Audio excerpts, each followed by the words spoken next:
유럽의약품청이 미국 제약사 모더나가 개발한 코로나19 백신의 12세에서 17세 접종 승인을 권고했습니다.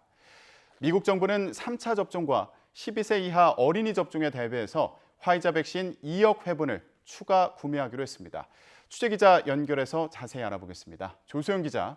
네, 국제부입니다. 네, 유럽에서 10대 청소년들에 대한 모더나 백신 사용 권고가 나왔군요.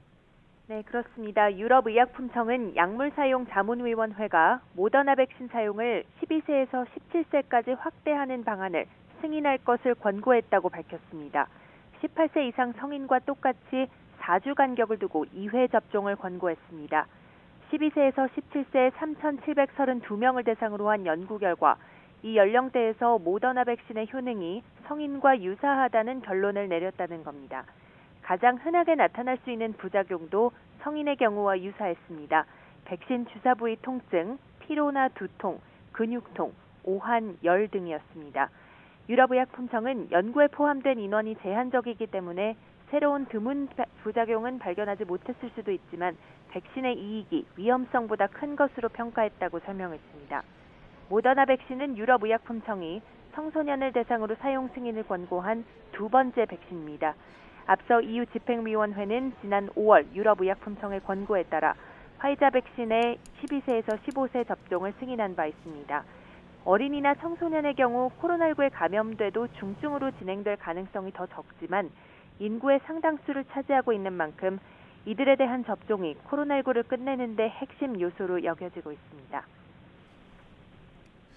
네, 미국 같은 경우에는 이미 화이자 백신으로 12세에서 17세에 대한 접종을 진행하고 있는데 네. 그 아래 연령에 대한 접종에도 대비하고 있다고요?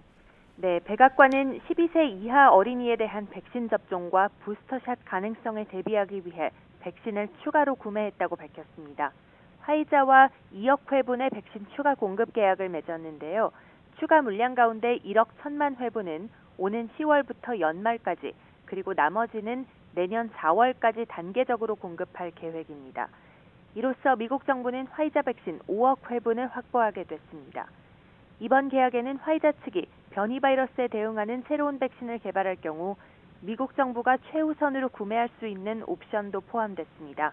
현재 화이자는 델타 변이를 막기 위한 백신을 개발 중인데 이 백신에 대한 우선 구매권을 확보한 겁니다. 미국 보건당국은 아직까지는 부스터샷이 필요하지 않다는 입장을 유지하고 있지만 조만간 추가 접종 권고를 내릴 것으로 전망되고 있습니다.